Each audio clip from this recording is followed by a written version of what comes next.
Vernomatic Productions. Are you ready? Live from the Metal Mayhem Studios in Rochester, New York. We are gold.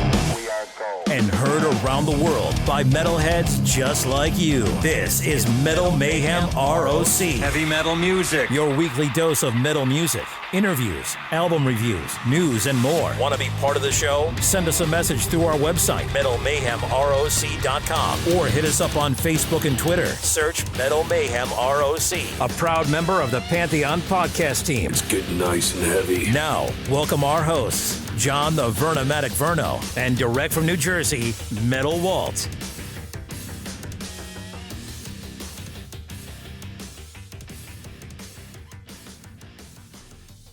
Good evening, everyone. Today we're here to talk to vocalist Mark Evans of Heaven Edge, the melodic hard rock band who recently released its first new album in, get this, 25 friggin' years, called Get It Right. So Mark is here to join us to talk about the history of the band, the new release, and plans for 2023. So Mark, welcome to Metal Mayhem ROC, and congratulations on the new album. Thanks a lot, Walt. Thanks for having me. So before we get started, hey, tell us, what's been going on for the last 25 years? Basically, for the bulk of us, the way that my wife and I put it, we were kind of in a child coma for a while.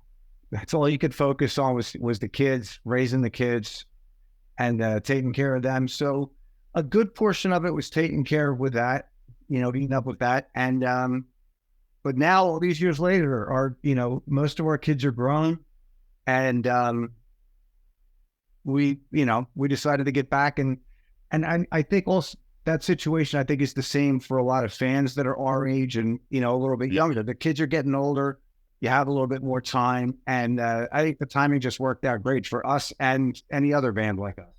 That's awesome. Are you just curious? Are any of your kids musicians? My youngest son, Dylan, is a musician. He plays guitar, plays some keyboards. He's got one hell of a voice. He actually studied musical theater in college. Got an amazing voice. That's good to hear. Well, it's really, really cool to meet you. And listen, I'm a guy. I'm 53 years old. I lived that scene back in the late 80s, early 90s. You guys are a comfortable name to me, and I got memories of the band Up This Way. So we're going to talk a little bit about that and the history of the band, and of course, more importantly, get into the new album. But before we get started here, John was just giving me a heads up across the news wire that he saw some breaking news come across on his computer about some news. So I just want to show this to you here for a second, see what you think. Sure, hold on. So apparently, Action 6 News in Philadelphia. Is this true? You guys were doing a video shoot for one of the songs, and this is the reason why the I-95 situation collapsed? Hey, it could be. Reggie has a really tough time turning down, and I think Dave hits the drums a little too hard. Well, listen, we shouldn't make light of it because I know there was a fatality on there, but it just seemed like hot news at the time, and that's all you hear about in North Jersey is about the I-95 closure. But what better of a way to have a heavy metal band sitting above it and saying that was the reason the section collapsed? Yeah, that's actually about maybe 10 minutes from my house. Wow. Yeah, I'm sure it was quite a nightmare, but how quickly they, these Army Corps of Engineers can rebuild things and everything, right? So it's amazing. It's going to be reopened this weekend. I mean, it's a temporary thing, but somehow have the highway open this weekend. Yeah. Well, anyway, so we like to always inject a little bit of humor on Metal Mayhem ROC as well.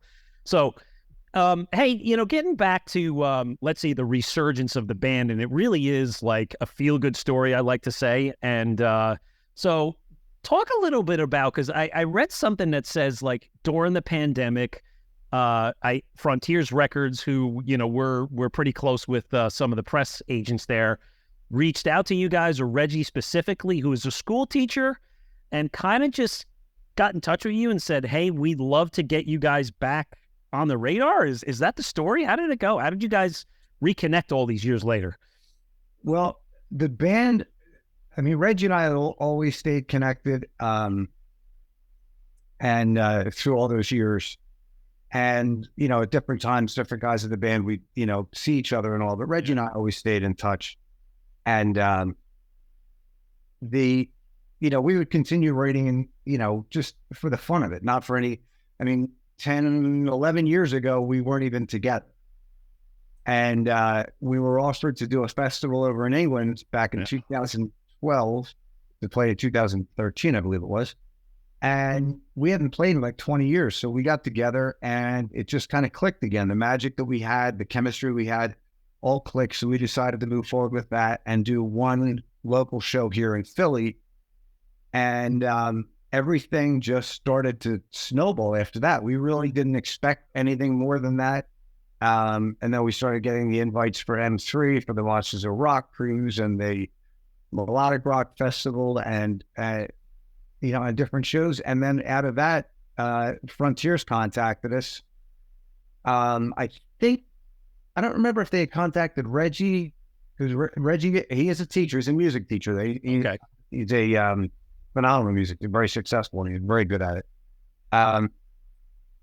But they contacted us, and Reggie, Dave, and I got onto a video chat with them. And I mean, we couldn't have been more surprised. We weren't shopping anything. We weren't trying to get signed. We weren't looking to get signed or expecting to get signed. And they offered us the deal. It's actually a 3-record deal. We have 2 more coming up after this, hopefully. Wow, that's great. Congrats. But yeah, I mean, they contacted us and we talked to them, and they were just really, really into it. And they were going to allow us to make the record that we wanted. They weren't going to be, you know, real heavy-handed on it, which was important because I didn't want to just get lumped in and people be like, oh, it's, you know, just another. So we got to do our thing our way, and we had a blast doing it. Yeah, it's and again, I want to get into the material on the new album, but as I describe it, it's almost like if you could take 1989 or 1990 all over again, and it collides in 2023, and it like there's an explosion, and it's the perfect mix of both of them, because it really carries that element of all of the best things that we love from the music of that era, yet it's not 1990 again. You know, you can listen to your old stuff on your debut album and you listen to that, and it does have a time signature stamp from them. You listen to the new album, and to me, it feels really, really good, but it's very relatable. It's a very comfortable album. So I think you guys accomplished it on the 10 or 11 songs that you have on the track.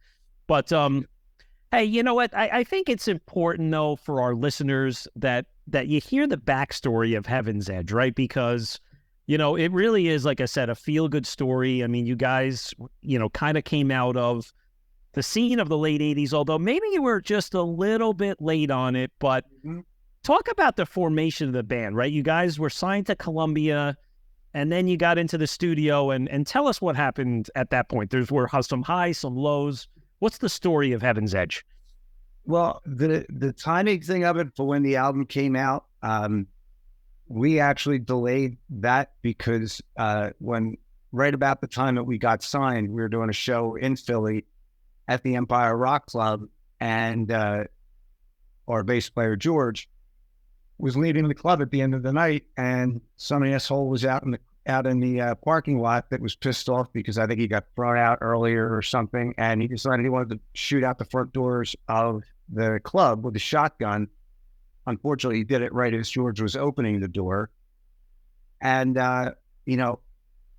George got, he got hit pretty good. They said, I think it was somewhere over 180 pellets in him, pretty much from below his knee up into his neck. And so, he was going to take some time to recover because he had pellets in his hand. And so we took maybe it delayed it by 6 to 9 months. Unfortunately, those 6 to 9 months turned out to be really important because grunge started sneaking in at that point. And, but, can't change the past. We just wanted, we felt like we were, kind of like that band of brothers. It was that, that family thing. And we didn't want to kind of leave one behind, even though I could have gone, I was a bass player. I still am a bass player. I could have gone in and played the parts and stuff, but it was just important for us, for everybody in the band to come in and do their part on the record. So, yeah. And you guys were signed to Columbia Records, and you put out the release on. I mean, what I put up on the screen here is the classic images from the first album. I've always been curious, like, where was that? What's the photo shoot? Where is that located? That is up in right outside of New York City. It's on the East River. If I remember correctly, it is an abandoned power station for the Navy, or for the whatever Navy Yard or something up there. Okay. It had actually been used in a ton of other videos and movies as just a, because it's just a very cool looking place. The strange thing is if you can see on the album cover, I don't have my glasses on, but there's a whole lot of white powder all over all of that equipment and all over the floor and everything else. When we did the album shoot, Columbia told us, okay, and you're going to meet here and this photographer and blah, blah, blah. And, you're going to be there all day. Okay. So we show up at this place and we start going down. And if I remember correctly, it was either January or February. It was like maybe 20 or 25 degrees outside. And we came into the place and we went down however many floors to get to where they were going to be doing the shoot. And it's an abandoned place. There's no heat. There's none of that in there. So it was like 20 or 25 degrees in there. Wow. And the photographer, the company that he brought with all the lighting and everything, brought out propane heaters to try and heat the area. And as soon as they went to fire them up, they told them, you cannot do that because all this powder all over the place is asbestos and we don't want it to be airborne. So we did that entire photo shoot. It was freezing. We would take the shoots, do the shot, and then just get wrapped up in blankets for a little while. It's like we're on the sidelines playing football. And I mean, it was just so cold. And we were there for, if I remember correctly, like 15 or 16 hours. Oh my God. I mean, you could see it. I mean, that's typical of the late 80s, right? Everybody's got their chests open and you got your, it's like, I mean, I can't see who's in the back of the photo, but he's got chest exposed, right? He must be freezing his ass off. Yeah. So those news. George, who weighed probably about a $110 or something. Yeah, he was definitely freezing. Oh man, that's a good story. Did not know that. But that debut album, it does have some classic songs. I think I was spinning it yesterday. I haven't had it out in a while, but I said, let me listen to this again. And there's songs like Skin to Skin and Play Dirty and Can't Catch Me. I mean, these are like really just really great rocker songs. And then of course you have the slower song, Find Another Way. And I was cracking up, and I had to make sure I did a screenshot of it up in the far right corner, because in the video for Skin to Skin, it's like something like 18 seconds into the video, you guys do this like synchronized split. It's like, I don't know if you remember it, but I'm like, that had to be like premeditated and rehearsed, because all 3 or 4 of you guys did it perfectly. Well, we always did, and believe it or not, at our age still do, some of it anyway. But we did a lot of the choreography and a lot of those kind of moves. Yeah. And yes, and we practiced them a lot. And it was funny, actually. I mean, may he rest in peace. But a bunch of years ago, I remember talking to George, and him and I were working out some kind of issue that we had. And he was like, you know what? Back in the day at rehearsal and everything, you were a dick. And I'm like, excuse me? He goes, you were a dick. He said, you pushed so hard, but we were better for it. He said, but you were just such a dick. I'm like, okay, well, if it worked, then I guess I'll take it as a compliment. But the band's biggest thing and my biggest thing was we were competing with MTV at that point. And so you'd see so many videos of so many bands, and the stuff they were doing in the video wasn't anything they could match live, wasn't anything they could do live. And we wanted to try and make sure that if somebody saw some video, they weren't going to come out and go, they don't do that shit. What about this or what about that? So we always tried to keep doing the same stuff that you see here, doing the same stuff live. Now, the synchronized splits, I'm going to be 62 in a few months. I don't do synchronized splits anymore. But we try and do as much of the other stuff as we can just to keep it entertaining and to keep that, you know, a little bit of reminiscing of what we were able to do back in the day.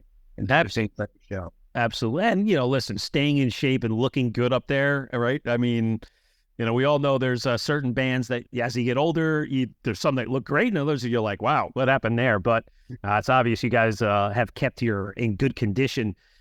So, but Mark, when that album came out, I mean, you guys obviously, you were huge in the scene back in the day in the Philly area, in Baltimore, D.C., and probably to a degree up by me in New Jersey and New York. But I know in your press notes it said that you landed at a coveted third slot on the Dio Yngwie Malmsteen Lock Up the Wolves tour.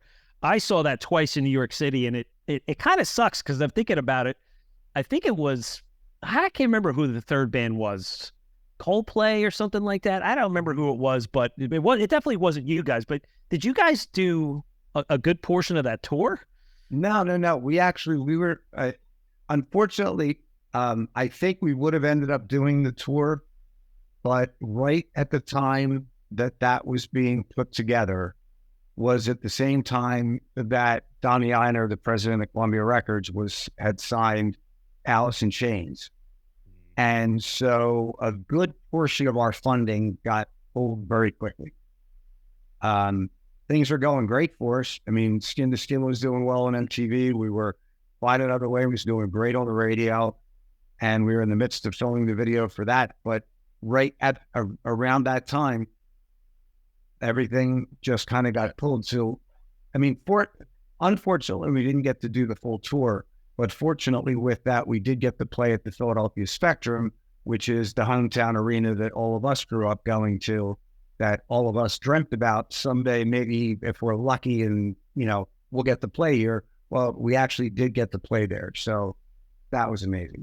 That's an amazing memory. I mean, a big tour like that with two great bands and being in your hometown. I mean, that's one you'll take to your grave on that one. Well, and yeah, listen, your story is so familiar. We've talked to many artists from that era on other shows, and everybody has the same story. Mm-hmm. The 80s come and go. The 90s change the scene. Bands flame out. The ones try to stay together. Members come and go. But it looks like, I guess guys got signed to another record label, and then they went and put out like, I guess an album in the late 80s of demo recordings or maybe songs that you had started writing. Talk about that album. That was called Some Other Place, correct? Yeah, Some Other Place, Some Other Time. That was after we left Columbia Records. We were signed by Capitol Records to do another record. And we had started on that. And so on Some Other Place, Some Other Time, I think it's maybe like the first 5 songs on that record were songs that were in the process of being recorded for the next album, but for Capitol. Unfortunately, in the midst of us doing all that, Capitol, if I remember correctly, was bought by the EMI or bought by another company and absorbed, and they decided to reevaluate everything they were doing, and we ended up getting shuffled out and being reevaluated. Because at the time, the Alice in Chains and Nirvana and Soundgarden and Pearl Jam were getting even bigger and bigger. So that became more the focus for people. But we had been contacted, God, I guess back then by fax or email, because it was back in the mid-90s. Yeah. By MTM. I think they contacted us through our website, which isn't actually our website. It's run by a really nice guy named Daniel Starosina over in Sweden. I think they contacted him, and then he emailed Renji or something, and they wanted to put this out.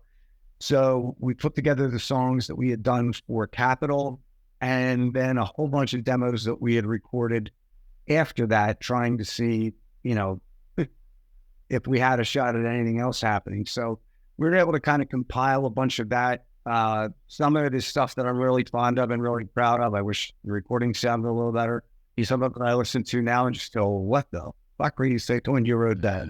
But, we were getting a little desperate because, the music was changing and we thought maybe we could change with it. But it definitely was, for me, it wasn't me. I couldn't write in that direction. I couldn't go in that direction. It just wasn't me. It's funny. We on our show, we do a content series called The History of Heavy Metal, where we take any particular year and we cover off on any album from that genre. And it's a common theme that happened in the 90s, right? Where bands, maybe it wasn't a choice of their own, but if they wanted to stay on a record label or keep a career, they had to adjust their sound around what maybe the labels needed to keep them in business and stay in the industry, in the trends, right? But it may not have felt genuine to what they really were, true to themselves. So, no different for you guys as well, right? Right. Yeah. So fast forwarding, and you kind of talked about this already, but it seems like your big reunion was in 2012 or 2013 to go over to the UK and play the Firefest. So that gets you back on the map. And one of my best friends, actually, who also runs a fellow podcast called The Jersey Guys, his name is Mark Ballo. He was actually at the Melodic Rock Show in Chicago, whenever that was, back in the maybe 10, 15 years ago. And I know he was, raving that you guys were there. So, so then the band kind of stays active again, which is good. And then, of course, the sad news about Gigi is he gets cancer, and I guess he passes away. I mean, God, this guy goes through a shooting incident at the club, and he gets cancer. So that'll be a tough time for you guys as friends. But you do carry on, and you bring in bassist Jaron Galino, who I think has been in Tantric. So talk about how did that go, bringing in a new member to the unit? Well, it was tough because when it got to the point that we had pretty much accepted the fact that we knew George was not going to survive this, we had kind of gone back and forth going, okay, well then I guess, is this the end of it for us, or what are we going to do? And we just kind of let it go for a bit. After he passed, we still had, because he passed in August, we still had the Monsters of Rock cruise that was booked for that next winter, that next like February or March, something like that. And we had gone back and forth. Like I said, sometimes you're like, maybe we should just end it here. Yeah. And we just decided that wouldn't be fair to us, and it wouldn't be fair to George, because then his legacy and the band's legacy just kind of fades away. And I don't believe if George was standing here, or if I had the opportunity to speak with him, that he would tell me anything different than, guys, get out there and frickin' play this music.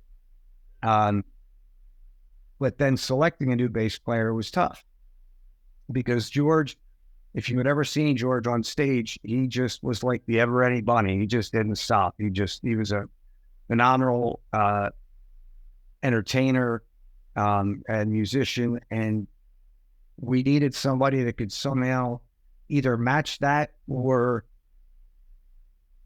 do something equivalent in their own way. And to match his energy at our age is tough. I don't know even how he did it. But I had the opportunity to meet Jaron probably 11, 12 years ago. I mean, he's to me, he's still a kid, but one of the hardest working kids you'll ever meet. But I met him, he was in his early 20s. I actually sold him a bass amp. Oh, cool. And was surprised because this young kid knew Heaven's Edge, knew who I was, and was actually a fan. And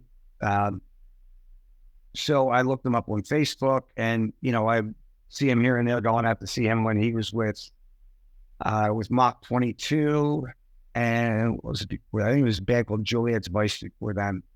But I would see him playing in the clubs. He got the number. Like I said, he's just a super, super nice guy. Tremendous bass player. And in us trying to figure out who to get, I just suggested, I said, what about this guy? I said, the other guys didn't know him, but I know him. And I just thought he was fit.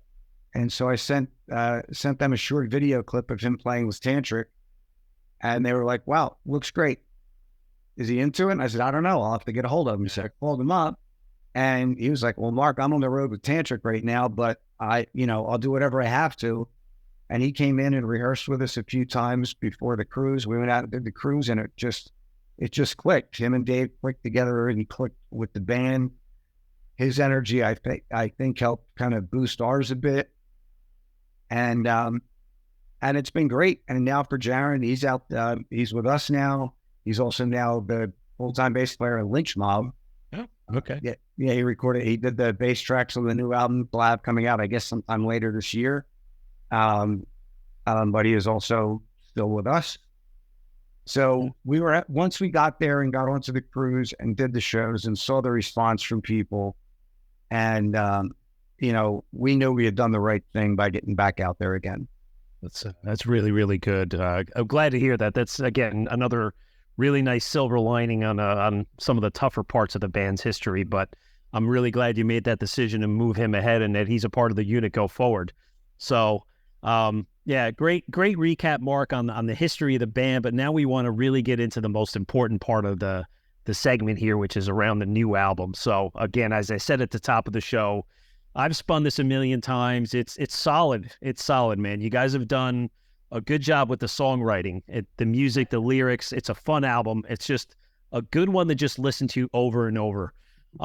So I got my notes on the tracks. I'll share some of my favorites with you, and then you could talk about them. So, all right. The album starts with two rockers. It's got Had Enough. I mean, I love the little bass line that opens the song. Maybe that was a way to kind of give Jaron a little props to come in with the recording. But the song builds. It's very melodic, a great chorus, and it's just a really good, well balanced song, and it fits like it's the perfect song to open in the album.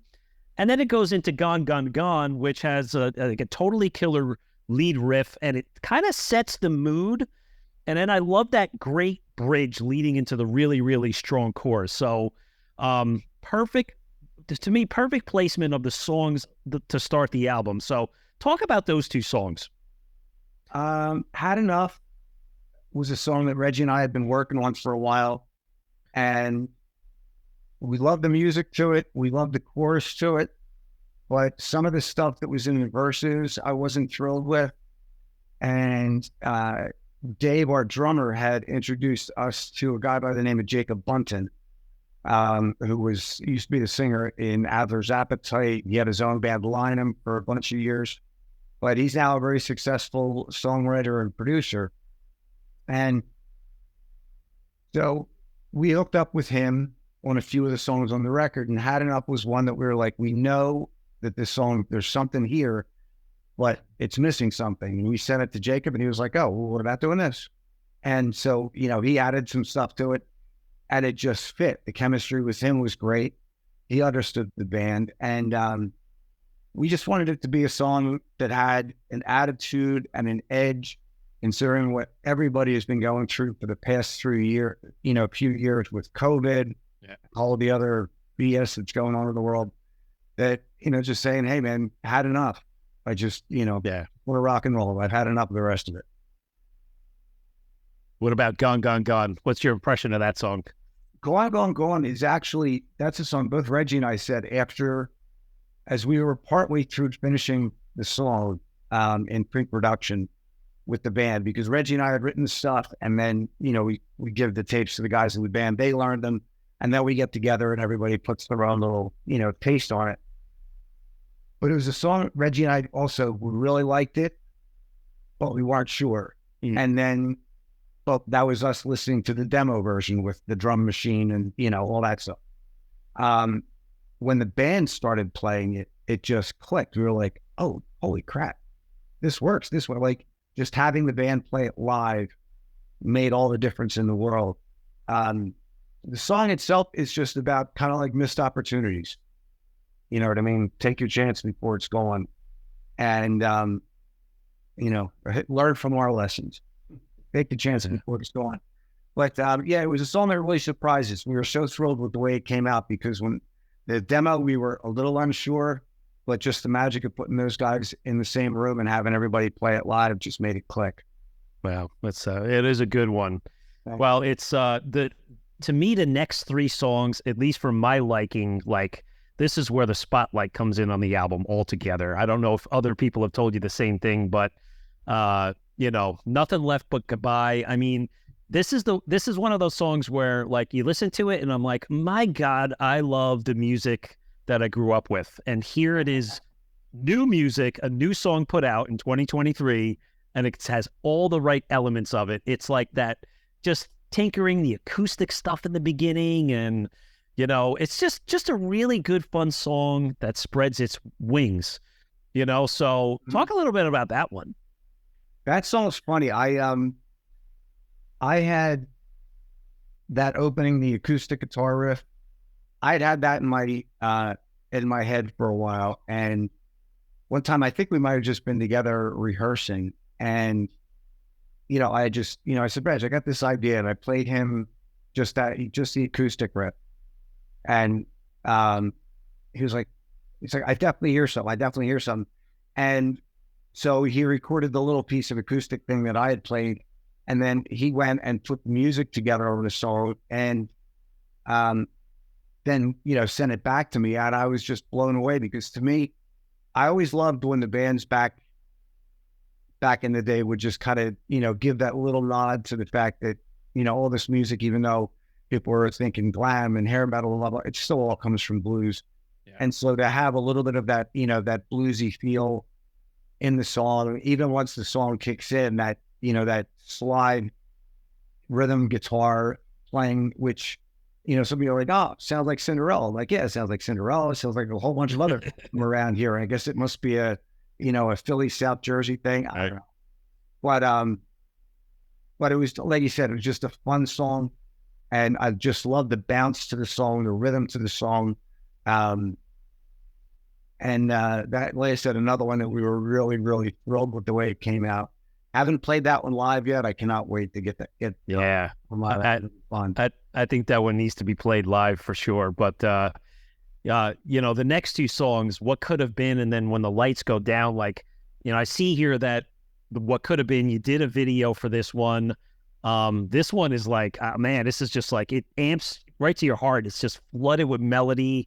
And it's just if radio was still a thing, man, this one would be all over the radio. And I was watching the video this morning, as I'm getting older like you, Mark, I'm 53. I was wide awake at 5:30 in the morning, and I had to prep for the podcast and do my day job. So I went for a walk, my normal exercise, and I said, I'm going to listen to the new album. It's nice and quiet.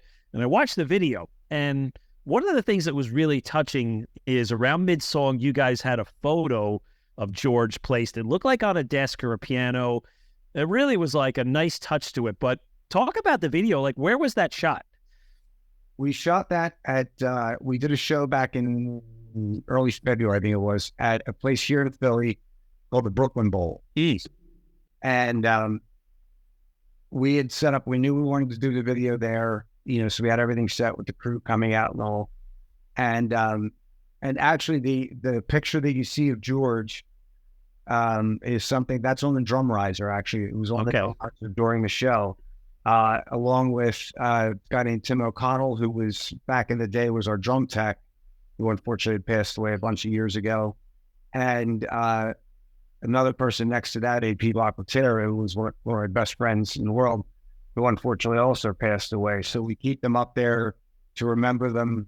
And also when it comes to George, if you look a little closer on there, you'll see occasionally on either Reggie or Steve's guitar straps, they have a little GG patch on there. I know I have GG patches on my pants. And at one point in there, I am actually holding a bass guitar and I spin it and hold it up in the air. That is George's old bass guitar. But hold on. Not sure if you'll be able to see it. Yeah. Oh, yeah. Yeah, this is George's old stage bass. And so this is what I was holding in the video and did the spin and did the closing of the show with there. Just to honor him and, make sure everybody knows that he is still with us. Man, you're giving me goosebumps, man. You guys are you're just good human beings, man. I love that stuff. But I could imagine that song has gone down well if you are playing it live. And the next one, When the Lights Go Down, that's another one that kind of mid-pace song. It hits all the great spots there. Really, really good chorus. I love those two tracks, And then as you move on to the album, and you could talk about some of these songs, maybe pick some of your favorites, but Raise 'Em Up, 9 Lives, Dirty Little Secret, these all rockers, mid-pace rockers. They all have their own, let's say, signature to them. I personally like 9 Lives. I think it has something about it. It's like a just an upbeat track, and it's something about the drumming there. It kind of like the drumming maintains the pace of the track. Without the drumming, it doesn't go anywhere. And then there's cowbell placed in there. And I love on a lot of these faster songs, like, you know, you're digging the song, and then all of a sudden there's a section where I don't know which guitar player it is, but they come in and there's just like, boom, man, there's like shredding, riffing, just deep jamming, and you're just like, man, this is some kick-ass guitar work. And I think all three of those songs have some elements of that in there. So yeah, I do like them. A lot of the guitar, when it comes to the solos, a lot of them are Reggie, but also Steve played. Let me think here. The first solo section in Had Enough. He actually does the solo in When the Lights Go Down. He does all the slide work in Nothing Left But Goodbye. We're very fortunate. We've got two really damn good guitar players, but when it comes to the crazy shredding stuff, that's Reggie. Yeah, it's good stuff. I mean, even like, you know, another observation I had, and maybe this is if you are in fact the main songwriter here, is I like that the choruses are short and sweet, and like even on Dirty Little Secret, it's like the main riff is the chorus. So Reggie's playing that main riff, and then you're singing the main riff. And you know, when you think about like the lyrical content, it's almost like, you know, you're putting messages out there, but they're not so serious, and it's like you just want to keep it light and fun. So was that your intention behind it, to just make a good album like that? Yes, we wanted, when we decided that we were going to do this with Frontiers, and so we knew what we had to get accomplished. Our main goal or goals with this was, number one, to enjoy it. To enjoy the process, to have fun doing it. Number two, to make a record that we were proud of, that we really enjoyed and that we liked. And then third, that, you know, hopefully our fans enjoy it. You know, I mean, not everything is for everybody. So, you know, some people may not like it. Some people, you know, may love it. We're enjoying the fact that the reviews and comments that we're seeing, the majority of them are people that really seem to enjoy the record. That's what we wrote it for. We knew it had been a long time. That's why we needed Get It Right came from a line in the song When the Lights Go Down. But it just stuck out as the right song, right name for the album, because like the album Some Other Place, Some Other Time was not really a full record, you know, start to finish. It was something that was kind of assembled. So we really hadn't done a brand new start to finish record in 33 years. And so if you actually get a second chance at something, you better try, you got to do your best to get it right. So that's where that title came from. But yes, we were trying to have fun with this. Dirty Little Secrets is just a, you know, kind of a tongue-in-cheek fun song. 9 Lives was actually written about George. So next time you listen to the lyrics, we wanted to write a song about George, about the badass that he was, not a sentimental, mushy, you know, oh, I miss you and can't wait to see you again. I mean, of course we feel those things. Right. But if I wrote something like that about George, he would come down right now and smack me in the head and go, that's not me. That's not me. So I had come up with the chorus part, the 9 Lives, My Immortal Life. And I was talking to Dave, and he was just like, 9 Lives, My Immortal Life. He was like, what's it about? I said, I'm thinking about George. He's like, yeah, but you got to write it about him being a badass. Don't write it all mushy. I'm like, I agree. So that's where that song comes from. Wow. That's cool. I appreciate you sharing that. Yeah, it's good. Good stuff. The one other song I wanted to comment on before we move on with our session here is the last song in the album, I'm Not the One. And I like this one a lot because it sounds a bit different than the other ones. And it feels like you guys just kind of went for it. Maybe you just said, fuck it, let's just try and put a bunch of stuff in there. And, you know, like, it's more than just a melodic song. There's like some serious, great harmonies built in there up front. I swear the main harmony, I feel like that's reminiscent of something of a 70s songs I've heard before. I don't know what it is. It's going to come to me at some point in time, but it's there's just a lot of substance in this song. And again, another one where on the back end, it just closes out with like some serious freaking shredding and just a killer way to close the album out. So hoping that you guys consciously put that one in there for a reason. Yes. Reggie and I had written that song a few years ago, and we knew it was different for us. And at the time we wrote it, we had no idea we were doing a new record or anything. Like I said, we were writing just to write, and then we were like, oh, if there's something good, something like maybe we'll, present it to the band and go play it live, which we did with a few songs. But I'm Not the One was a song that, the way a lot of the songs come together with Reggie and I, one or the other will have an idea and share that idea, and then we just start building on it. And I had gone over to Reggie's to drop something off, and the verse of that song, I had the chords for it. That's all I had, nothing else. And I said, and believe it or not, I'm not sure how much of an old Genesis fan you are, but I told him, I said, I want a guitar rhythm that reminds me kind of like Watcher of the Skies, that syncopated, like something like that. So that was where the initial idea came from. And then, I don't know, a couple of days later, Reggie sent me the full track, the music for the full track with what he added to it, which was everything else that's on the song. And I was just blown away. Yeah. And I love the heavy, almost grunginess of the beginning of the song that just drops right to this mellow, very melodic verse, and then just kicks back to the the big chorus. We knew it was different for us. We knew that some people were going to go, what the hell are they doing? But it was a song that when Reggie and I wrote it, we were proud of it. We really liked it. We knew it was maybe a little left of center when it came to being a Heaven's Edge song, but when the band played it and we, during pre-production, it just sounded cool. It sounded the way we had hoped. So we decided, what, we'll put it on the record. Yeah, you had to too. And it's, as you know, when you listen to an album in its proper order, right? You got to invest time in that thing. And, depending on what you're doing, sometimes, you get through 4 songs and you go back to work, you got to start the album again. Yeah. But to get to that 9th or 10th track, and then when, and for something to stick with you where the first time you hear it, you go, ooh, wow. Let me listen to that one again.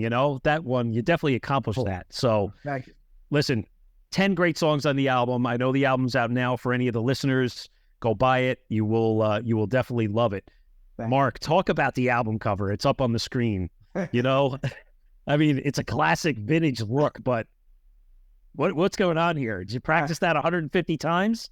No, I actually, every night that we play, I do that on stage. Believe it or not. It takes a lot of stretching.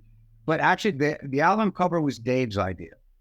And Dave Rath, our drummer, who's also a very successful record executive. Okay. Which kind of helps with these things, because when he's like, he's an A&R guy. So he's not an A&R guy now, he's a president of a label. But his A&R background was able to go this, and we're going to put the songs in this order or do this. And the album cover, he wanted, because, now with social media, we do a show or a festival or something, and same as any other band, the Facebook and Twitter and Instagram are just flooded with photos. And we'd see a ton of photos of myself, or Reggie doing the high kicks and stuff like we used to do back in the day. And Dave was like, you know what? We need a shot of one of you guys on the cover doing that kick, showing that we still have the energy. We can still get out there and, and do the same type of show we did back in the day, and that we still have that energy about us. You're never going to catch us unless it's an acoustic show, just standing behind a microphone very calmly and never moving around or doing any of that stuff. We go out there to have fun, and we go out there to put on a show, and we'll continue to do that as long as we can. I mean, some nights we can't. There are some nights. We did a show last year that I was like, I may be out on the stage with a walker, but I'll be out there. But then a few weeks later, I can go out there and do this. Getting old sucks, but you do the best you can with it. Listen, if David Lee Roth can still swirl around with his big baton and do the kicks, so can you, Mark. So, right. I just walk around with the big blow up microphone piece. Yes, that's right. Yes, from the Eat 'em and Smile tour, we were there. So, well, great stuff here. So what, Mark? What about touring? And I know you guys did the M3 festival. I'd like to hear your impressions of that. And then you have a show booked up. Actually, it's only about a 45-minute drive from me, up in Artie's, out in the countryside of northern New Jersey. So, what's touring look like for Heaven's Edge in 2023? Because I assume you guys, you probably have other careers you're doing, and you kind of fit it all in together, right? Yeah, we're I guess like the weekend warrior site, like the one-off stuff. Yeah. Because we do all have jobs. We're older. We have jobs. We have homes and mortgages and bills and all that stuff. And yes, we get paid to do these things, but no, we don't get paid enough. Yeah. Enough to survive that. And so we get to go out and occasionally do these shows. And M3, I think this was the fourth time we played, and they were amazing to us. They always are. But they decided to have to do our record release party there, and at the Lake House, which is the big hotel that all the bands and everybody. Oh yeah, I've been there. Yep, I know what you're talking about. Yep. They converted at M3 this past year. They converted the ballroom into a big rock and roll nightclub. Built a big stage in there, the PA, the whole 9 yards.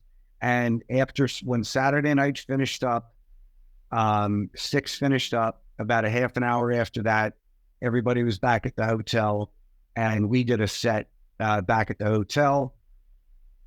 I guess probably went around midnight or so on Saturday night, and which was just amazing. I mean, the place was mobbed. But then with Extreme having to cancel and things kind of shifted around schedule-wise. Yeah. And then on Sunday, Loudness had canceled, and they needed somebody to fill that space. So they asked us if we would also do Sunday. So we ended up doing the Sunday as well, and actually a longer set Sunday than I expected, because shortly before it all, we found out that Mike Tramp had contracted COVID, and that he was not going to be doing the show. And but M3, Eric and everybody at M3, they treat us like gold, and we couldn't say no. We do anything for them. But it's such a great time. I haven't been down there in the last 5-6 years or so, but I've been down there plenty of times, and it's just a kick-ass fun weekend. Oh yeah, and if you haven't been down there in 5 or 6 years, you haven't seen Meriwether Post Pavilion since they've improved it. No, I have not been there since the rework. I know it was the old wooden barn, but yeah, just from nothing like it's. The backstage is like a 5-star hotel. They've got sky boxes. I mean, it's amazing. The transformation is incredible. Yeah. So that's great. We're really looking forward to Artie's coming up in August. Yeah. We've got some old friends, the guys from Rough House, and guys from Sick Vicky, our good buddy Jackie Bam Bam from MMR, who always supports us. He's going to be out there hosting the night.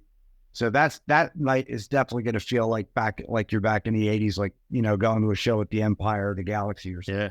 How did you book it up there? Because, I mean, it's not necessarily anywhere really close to Philadelphia, but it is almost like a Philadelphia MMR show.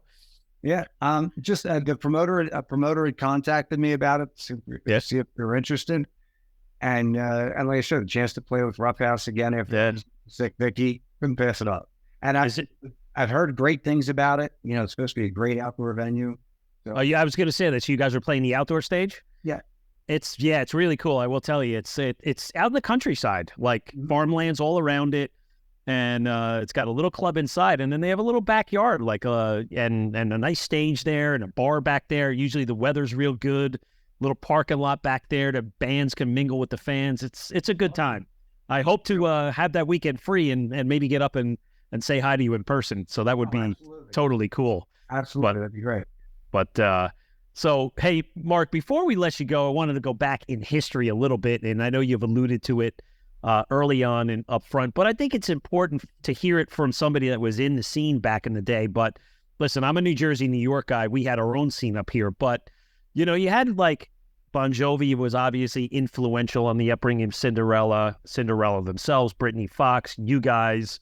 But what was the scene like in Philly in the 80s, the late 80s, early 90s for hard rock and metal? The late 80s were incredible. I mean, think about it, like there's a club called the Galaxy, Used to be anyway. Now it's a pet shop. But there's a club called the Galaxy in Somerdale, New Jersey. And I guess the closest thing when it comes to New York that I could compare it to would be CBGB's. It was an absolute shithole. But it was our shithole. Yep. And we absolutely friggin' loved it. I mean, your feet would stick to the floor. It was like, the wintertime, it was like kerosene heaters in there and stuff. But if you think, I mean, Bon Jovi's had played there back in the day. And then when they started doing the originals thing, I mean, think of it, you had Cinderella probably played there every Saturday night for probably 2 or 3 years. Brittany Fox did the same. They followed up with Cinderella. They became the Saturday night band. Our few years playing at the Galaxy, we were the Friday night midnight band, the Friday night headliner. Okay. And I think, I remember, I could have the number incorrect, but I think I remember hearing that we had done like 150 or 160 Friday nights in a row or something. Wow. But it was this little club where you could go and see, Cinderella or Britney or us or Tangier or White Fox or Ivory Tower, any of the other great bands that were playing around. Yep. We also had the Empire Rock Club right across the bridge in Philadelphia, right around where I grew up. And actually, when I was a kid, I used to work at a restaurant that was on the same property. And, the Empire was a bigger club, bigger stage, but same thing. You would go there. I mean, besides the local bands that played there, you also, would have, they weren't local, they were Baltimore, but Kicks would come up and play there. But then they would have national acts come through that were on their way up. Maybe they just gotten their album out, and you were seeing them on, starting to see them on MTV, and those bands would come through and play at the Empire, where I'm seeing Trocadero on the up on the finger. Yeah. Trocadero was one of our home bases. I mean, it was a beautiful old historic theater. Yeah. And it's where we got signed. We got signed at Trocadero. The Skin to Skin video was filmed. Part of it was filmed at Trocadero. And it was just a really, really exciting time for music. Similar to what was going on out in California, only we didn't have the Sunset Strip. We had clubs and stuff that were kind of spread out and all over the place. But it was still a great scene. And during that time, because of Bon Jovi and Cinderella and all making it out of New Jersey, now the record companies were paying attention to what was here. Yep. And, so they, we got some attention and, and ended up getting signed out of it. But there were so many great bands that played at the Galaxy and the Empire. And on top of that, unbelievable cover bands, talented cover bands that played in the area at the time as well. Yeah. It's just a different time. Nowadays, the clubs aren't as hopping as they used to be. And I actually had a club owner probably about 10 years ago or so. I was playing somewhere, not with Heaven's Edge. I was playing in a tribute band, I think. And I was talking to the club owner. It was a place that I used to play also back in the day. And I was talking to him, and he was a little drunk at the time. He had the night to get paid. And he looks at me square in the face. He goes, "Mark, you know what the problem is nowadays with clubs? Drugs." I said, "Oh, really?" He's like, "Yeah, kids are doing the wrong drugs nowadays. They're doing all those downers and that stuff that makes them just want to sit at home and look at YouTube and watch TV and not do anything. Back in the day, people were doing crank and cocaine, and they were all energetic and wanted to drink all night." And I was like, wow, that's so wrong that you said that, but I can't argue with you. That's probably exactly why. Ain't smart. But it was so inappropriate to acknowledge that that's what it was, but it's the truth. I mean, the things are different, nowadays with, everybody's got to be so much more careful with drinking and driving and everything else. It's just, things have changed, but there are young bands out there doing their best to try and get through it and get some type of scene in the area going again. But I don't think it'll ever be duplicated to what it was back then. No, and you're right. You can make the parallel to anywhere. I mean, up by us, a couple hours away from you guys, it was the same thing. I was going to ask you, before we let you go, did you have any memories of playing up in New Jersey, New York? And I know, again, my best friend Mark, who I mentioned before, he caught you at Club N A in Sayreville, and a place in Newark, New Jersey called Studio One, which is probably a lot like these defunct clubs. The building is still there. I could drive by it. I could picture being in there like it was 1989, but it's all closed up and dilapidated. Yep. So yeah, we had a great time. Studio One, I do remember that place. And Club Benet. What was the other place? There was maybe I don't know if maybe the Birch Hill nightclub in Old Bridge down that way. I think we played Birch Hill. There was a couple of places in Asbury. I know the Stone Pony, obviously. One. The Fast Lane, maybe? Fast Lane. Yep. Yeah, the Fast Lane was another one. Actually, one night, it was the Fast Lane. We only played Stone Pony once because the owner told us we were too loud and that we'd never played there again. I think it must have been the Fast Lane. We were set to do a show at the Fast Lane, and we were hanging out in the back, and Skid Row came in. And it was one of the guys in the band. It was their bachelor party. They were getting married. So basically we had Skid Row only after a night of bachelor party stuff. And they were funny as hell. But we ended up bringing a few of them. I know Sebastian came up, and a couple of the other guys, I believe, came up as well. But we went up during our set or at the end of our set and just jammed like some, I don't know, Led Zeppelin and whatever else. And it was kind of funny because, I'm 6 foot tall, so I'm not short. Yeah. Sebastian Bach is ridiculously tall. So I'm saying on my microphone, like, Phil, I got to be up on my tippy toes to sing with this guy. But that was a blast. We had some great times at those clubs up in North Jersey. Like I said, Studio One and all. Yeah. A lot of fun. Yeah, it's good stuff. Frank White and Alan Tecchio of Hades, they put out a great book. I don't know if you've seen it, called The History of Jersey Metal. I know he does cover off on some of the stuff down by you guys, but a lot of parallels down there. So, yeah. Check it out. Well, check it out. But, Mark, it was really great to have you on the show today. John and I have had a couple of stories like you this year so far, and there's one more to come. But you guys are like you're like the comeback kids. We had a comeback kid band from Norway that we interviewed early in the year called Wigwam. I don't know if you've ever heard of them. Oh, yeah. Right? And their story is amazing. You got you guys, and then I have one penciled in for hopefully soon, a metal band called Witch Slayer out of Chicago that also is a cool story. So we were happy to have you on, and thank you so much. Really hoping that you enjoyed this conversation. I did. Great. And we will make sure that, we see you down the road. Yeah. My last parties. Yeah, definitely. My last funny point, and I have to bring this up to you because I think you're going to get a laugh out of it. John and I interviewed some of the members of a couple of new wave of British heavy metal bands last week, and one of the guys was Brian Ross from the British band Satan, and they had come through and done a tour of the U.S. in March and April. And I just asked a question. I said, hey, Brian, I said, being a guy from the UK, what was your favorite city and the food that you ate through all the tours? And the way he answered it was, he said Philadelphia, but he didn't say cheesesteak. He just said, oh, yeah, it's that meat and cheese sandwich that they make down there. It's pretty good. Well, I just hope, being from Philadelphia, I hope that he didn't do the tourist trap and go to like Gino's. Right. Yeah, I asked him that. He didn't know, but yeah, just funny how he called it meat and cheese sandwich. Yeah. No, I remember it was funny because that one guy that was running for Senate or governor or whatever he was running for, it was trying to prove like, oh, I'm this Pennsylvania Philly kind of guy, and he's going to Pat's Steak and Gino's. I'm like, everybody in Philly was going, no one from Philly eats right dinner. That's the tourist trap. Right. We go to places like John's Roast Pork or Delisandro's or the other places that we know about that have the really good stuff. I'll have to remember those names because I don't get down to Philly often, but it's funny. My seventh grader did his annual school trip, and this year they had a one-day trip to Philly back in May, and that was the one thing he was looking forward to. He said, I really just want to have a genuine cheesesteak, but they cut it off. They cut it off the list.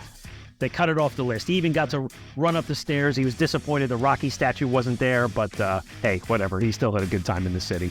Good. But Mark, it's been a pleasure. Best of luck with the album. We hope to see you at Artie's. Yes. And we'll see you again down the line. So thanks. All right. Thank you. Have yourself a great night. You too, Mark. Cheers. Metal for life. Thank you for listening to Metal Mayhem ROC. Check out our website at metalmayhemroc.com for information on podcasts, archives, links to all our live radio shows, and all sorts of info. Please like, follow, and share with everyone, even your non-metal friends. And always remember to keep it heavy.